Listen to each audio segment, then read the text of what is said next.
ये मतलब कि जिनको इनको अरेस्ट करना चाहिए था उनसे तो उन्होंने बॉन्ड ले लिए। अब तो स्कीम भी खत्म हो गई, अब तो बॉन्ड भी नहीं इनको कोई दे सकता। ठीक है ना। तो ये सब ये तमाशा है, इस देश का लोकतंत्र का तमाशा हो गया है।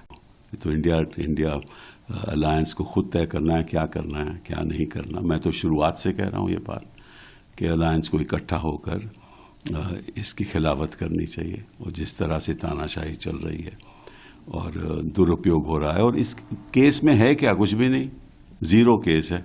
क्योंकि आप एक गवाह बुला लो, पहली स्टेटमेंट वो कहता है कि मुझे साहब कुछ नहीं मालूम, दूसरी स्टेटमेंट में कुछ कहा कि हाँ थोड़ा सा ये मुझे मालूम है, फिर तीसरी स्टेटमेंट होती है, फिर चौथी स्टेटमेंट होती है, फिर पांचवी स्टेटमेंट में कहता है कि हाँ साहब मुझे इन्होंने कहा था कि ऐसे ऐसे पैसे पहुंचा दो। ठीक है, फिर वो अप्रूवर बन जाता है।